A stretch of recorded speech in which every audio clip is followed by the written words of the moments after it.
কিছু কিছু উৎসবের জন্য আমরা বছরের শুরু থেকেই অপেক্ষা করে থাকি। আমার কাছে জগদ্ধাত্রী পুজো তারই মধ্যে একটি। আর সাথে বাড়ির পুজো থাকলে তো উপরি পাওনা।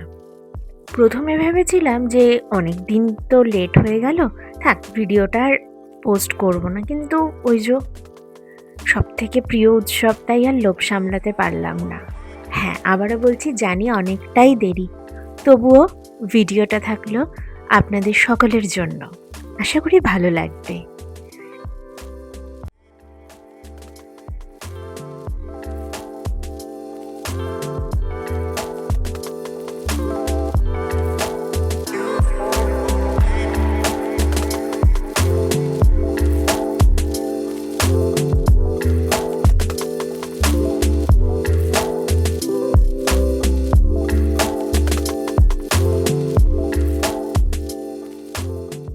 কৃষ্ণনগরের জগদ্ধাত্রী পুজো সম্পর্কে আপনাদের ধারণা নিশ্চয়ই আছে। ভীষণই সুন্দর প্রতিমা, আলোকসজ্জায় সেজে ওঠে এই শহর। মাত্র একদিনের জন্য কিন্তু সেজে ওঠে এই শহর। তার জন্য সারা বছর সবাই অপেক্ষা করে থাকে। আর এই যে আমি পুজোর আগের দিনকেই পৌঁছে গেছিলাম আমি আমার মামার বাড়িতে। আর এই ক্লিপসটা হচ্ছে পুজোর দিন সকাল থেকে। সকাল থেকেই সুন্দরভাবে রেডি হয়ে পুজো প্রস্তুতিতে আমরা লেগে পড়েছিলাম সবাই মিলে। এই যেন একটা আলাদাই আনন্দ। এই যে ইনি হচ্ছেন আমার বোন। পুজোর একটা দিন কিন্তু কোথা দিয়ে যে কেটে যায় বোঝার উপায় নেই। সকাল হতে না হতেই যেন কোথা দিয়ে মনে হয়ে যায় এই তো সন্ধ্যাটা চলেই এলো, আর মায়ের আবার যাওয়ার পালা চলে এলো। যাই হোক, পুজোর সকাল থেকে নানান প্রস্তুতি, ভোগারতি, বলিদান, হোম ইত্যাদির মাধ্যমে সুন্দরভাবে চলে আমাদের বাড়ির পুজো।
পুজোর আরেকটি রীতি হলো আমাদের সিদ্ধেশ্বরী কালী মায়ের কাছে যাওয়া, সেখানে গিয়ে পুজো দেওয়া বাড়ির সকলের নামে, এবং সাথে মাকে দর্শন।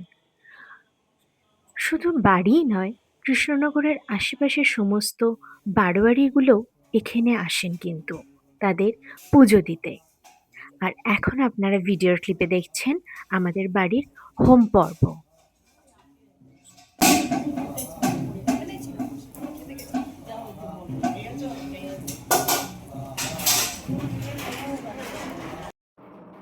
হোম দিয়ে আমাদের সকালের পুজো পর্ব শেষ হলো।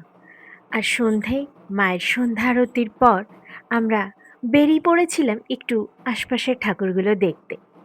যদিও একটুর জায়গায় হয়ে গেছিল বেশ রাত। এই তো একটা দিন। আর এই যে উন্মাদনা, আনন্দ সবটাই চোখে পড়ছে আমাদের। সাথে কিন্তু আমরাও কিছু কম যাই না। এই যে আমার বোনের পাগলামি শুরু হয়ে গেছে। মানে কি আর বলবো, খুবই মজার। আর আমাদের ঠাকুর দেখা প্রথমেই শুরু হয়ে গেছিল কিন্তু আমাদের বুড়িমা দর্শনের মাধ্যমে। বাড়ির খুব কাছেই, তাই প্রথম মা আমাদের বুড়িমাই ছিল।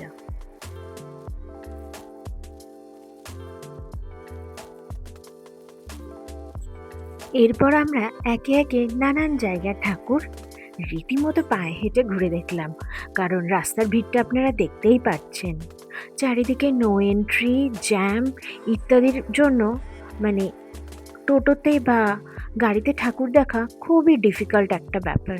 তার জন্যই আমরা ঘুরে ঘুরে ঠাকুর দেখলাম পায়ে হেঁটে। এ যেন একটা আলাদাই আনন্দ।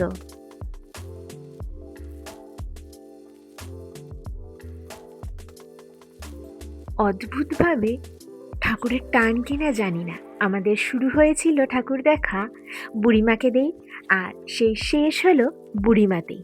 মাঝে অনেকগুলোই ঠাকুর আমরা দেখিয়েছিলাম। সব তো আর ভিডিও করা সম্ভব হয়নি, কারণ ভিড়টা মারাত্মক ছিল রাত্রেবেলা। তাই কিছু কিছু ক্লিপস আপনাদের জন্য আমি রেখেছিলাম। আর এই বুড়িমাতেই আমাদের ঠাকুর দেখা শেষ হলো।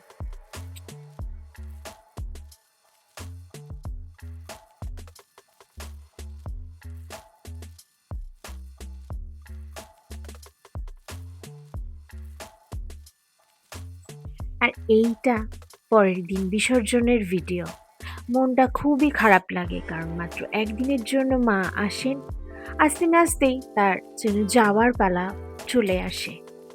তবুও মাকে তো যেতে দিতেই হবে, তাই না?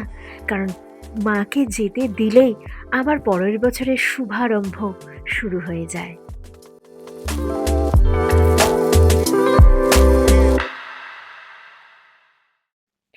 আমাদের মায়ের বিসর্জনের সময় ছিল সকালবেলায়। সমস্ত প্রস্তুতি চলছিল সকাল থেকেই। তারপর বাড়ি ফিরে দেখলাম ততক্ষণে আমাদের ঐতিহ্য ঘট বিসর্জন সেই পর্ব শুরু হয়ে গেছিল। বিভিন্ন ক্লাব বারোয়ারিগুলো সুন্দরভাবে ঘট সাজিয়ে তাদের শোভাযাত্রা নিয়ে যায় জলঙ্গি নদীর ধারে। ঘট বিসর্জনের পর্ব শেষ হতেই আমাদের সন্ধ্যা থেকে শুরু হয় প্রতিমা নিরঞ্জনের পালা। এই যে আমাদের বাড়ি পুরোটাই মেন রোডের ওপরে, তাই সমস্ত প্রতিমা বিসর্জন, ঘট বিসর্জন আমরা ব্যালকনি বা ছাদ থেকেই দেখতে পাই।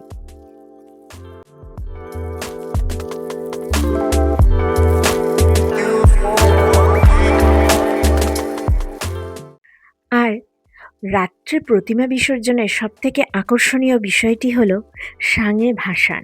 অনেকেরই হয়তো জানা কৃষ্ণনগরের সাং ঐতিহ্য। মাকে কাঁধে চাপিয়ে কৃষ্ণনগর রাজবাড়ি থেকে জলঙ্গির উদ্দেশ্যে রওনা হয় সমস্ত ক্লাব বারোয়ারিগুলো। ভোর শেষে সেই বিসর্জন শেষ হয়। আর আমরা এবছর খুবই সৌভাগ্যবান ছিলাম যে মা বুড়িমা যাওয়ার পথে ঠিক দাঁড়িয়েছিলেন আমাদের বাড়ির সামনে। আর বুড়িমা চলে যাওয়ার সাথে সাথে মনে হয় এই বছরের জগদ্ধাত্রী পুজোটা শেষ হলো।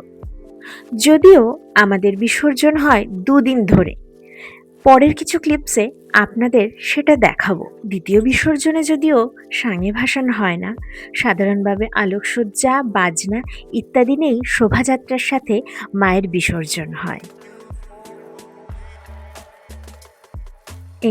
এইটি হলো দ্বিতীয় বিসর্জনের একটি ছোট্ট ক্লিপ। তো এই বছরের মতো এখানেই শেষ হলো জগদ্ধাত্রী পুজোর পর্বের ভিডিও। আশা করি অগোছালো হলেও ভালো লেগেছে। যদি ভালো লেগে থাকে একটা লাইক করে দেবেন, কমেন্ট করে দেবেন, আর চ্যানেলটাকে সাবস্ক্রাইব করতে ভুলবেন না কিন্তু। ভালো থাকবেন, সুস্থ থাকবেন। দেখা হবে পরের ভিডিওতে।